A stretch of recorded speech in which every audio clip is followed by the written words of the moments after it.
am sunat pentru că și pe mine m-au sunat, cred că la prieteni, pentru că mă uitam la realitatea unde sunt liderii Partidului Democrat Liberal și am prins jumătatea de... Să luați cu mine de acolo, de la realitatea, de la liderii noastră. Bun, da, era important să mă uit acolo. Sigur. Da. Și am auzit o veste și m-am crucit și eu la povestea pe care am auzit-o. Păi am auzit că e rechizitoriu. Parcă bună seara, ajutat cu vă deranjează. Da, bună seara, domnul Ciudat. Ajutat în domnul Suruș. Acum știți cum îi puteți cita din orice net. Oricum, dumneavoastră știți că ați mai citat acum câteva zile în Jurnalul Național. Păi stați un pic, am publicat rechizitoriu în păstrări. Numai puțin, lăsați-mă să am scris și o frază și dumneavoastră oricum spuneți ce doriți. Mai mult de atât, vreau să știți că eu de mult sunt în proces cu DNA-ul, deci la ora aceasta am primele 2 termene să zicem trecute și eu cred că în România, la peste tot în lume, procurorii trebuie să demonstreze vinovăția și nu noi. Și cred că părerile noastre, domnul Falcă, dar în actul dumneavoastră de comunie spune că haideți să nu intrăm, vă rog eu frumos, eu sunt un om politic tânăr, am câștigat în anul 2004 primăria Aradului pentru că cetățenii din Arad au apreciat munca mea de vicepreședinte al Consiliului Județean. Astăzi îmi fac treaba și meseria în Arad. Vreau să spun că în urmă cu câteva săptămâni Aradul a luat locul 2 la Bruxelles, un premiu dat de Comisarul European din 216 proiecte din 37 de țări. Și acest lucru nu o să-l auzim ca știre în mass media națională. România a luat locul 2 la Bruxelles. Această discuție care ați avut-o vreodată despre noi, nu e un procuror. Procurorul nu are întotdeauna dreptate și n-aș vrea să fiți în pielea mea sau altor oameni și să vă întâlnesc cu procurori care nu au întotdeauna dreptate. Domnul Falcă, deci dacă cu mine aș vrea să vă întâlniți cumva, domnul Ciudat, avem aceeași vârstă. Domnul Ciudat, avem aceeași vârstă. Aș vrea să vă întâlniți dumneavoastră cu un procuror care nu are dreptate. Domnule Falcă. Domnul Ciudat, astfel rugămiți, aș vrea să vă întâlniți dumneavoastră cu un procuror în viață și procurorul să n-aibă dreptate și alți oameni din jur să spună că procurorul are dreptate. Nu? Domnule Falcă, dacă îmi permiteți, ați spus că sunteți în proces și asta e foarte bine că acolo se va libera și se va... Domnul Ciudat, știți că am fost restricții politice, domnul Ciudat, vă întreb ceva. Am spus că ați apelat la Curtea Constituțională, e adevărat? Deci, puțin, domnul Ciuvică, a fost de 2 ori chemat la DNA, că n-a fost de mai multe ori. Și de fiecare dată am fost politicianul care atunci când am ieșit a spus faceți problema, mergem în instanță. Dar va urmă instanță, va fi cea care va decide. Și acum ați apelat la Curtea Constituțională? Dar de aici și până la a veni în luna februarie, cu un lucru care s-a întâmplat în noiembrie, cu ce a prezentat domnul Ciudat în Jurnalul Național. Acum mai sunt 2 luni înainte de campania electorală. Domnul știe că reporterul de la Jurnalul Național de pe plan local este fostul consilier al fostului primar 2004 și este momentul în care cu firma domnului Andronic, care își face campania domnului Popa, au început să apară aceste materiale. Stați un pic,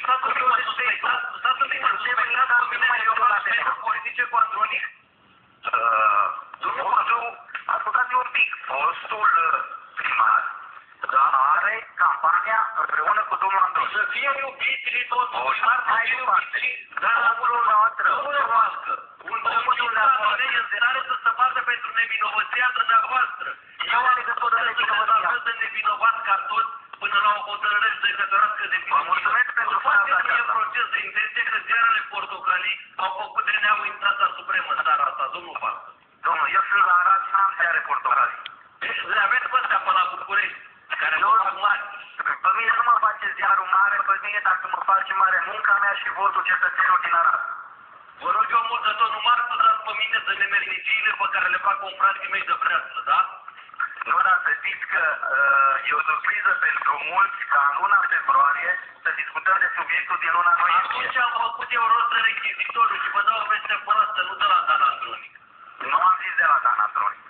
Eu v-am spus ce legătură există cu șeful de campanie a domnului Popa, fostul primar, cu consilierul care este corespondentul dumneavoastră la Jurnalul Național din Arad. Ăla nu are nicio treabă în ancheta asta. Este document făcut Dar de nu mine. document, vă dau eu, deci este public rechizitorul din luna noiembrie. N-ați făcut niciun efort, că trimitam în familie, este public. O legislația națională, în momentul în care este dus în judecată, este public rechizitorul, nu este o invenție. Așa, citați un pic și Noi să-l o avem. faceți dumneavoastră mie sumarul la ziar.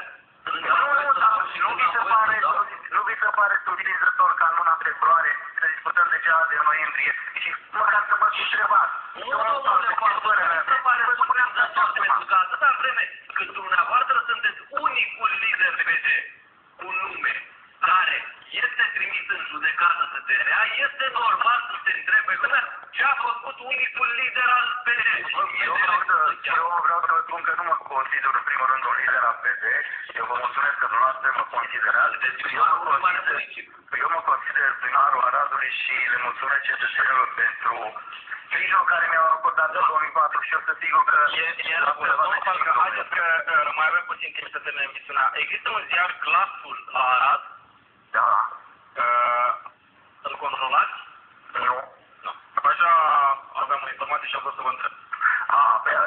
Orice ziar care apare, a apărut ziarul Glasul de vreo câteva luni, orice ziar care apare prima dată, știți cum începe, e ziarul primarului. Domnul Falcă, Și informația Aradului când a apărut în urmă cu un an și ceva, tot așa a apărut. domnul Falcă, o întrebare mea pentru dumneavoastră. Dumneavoastră știți că acel corespondent al ziarului Jurnalul Național pe care îl suspectați că e implicat în samavolnicile la adresa noastră.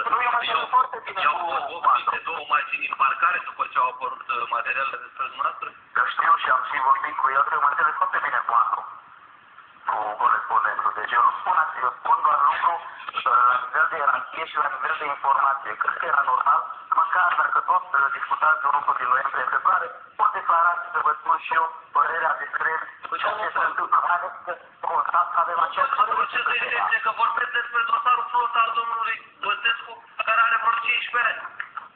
Nu. Haideți să discutăm despre mine, dar eu sunt dispus oricând să se discute despre mine. E atât de simplu. Domnul Falcă, vă adresez o invitație publică. Când veniți în București, îmi dați-mi un telefon, faceți o discuție la mine. Cu mare plăcere. O ascultare frumos.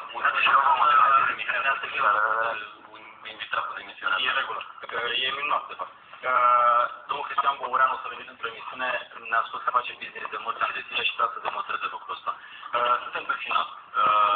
Mihai Moral, în România tinerii își doresc să fie un fel de oponent de la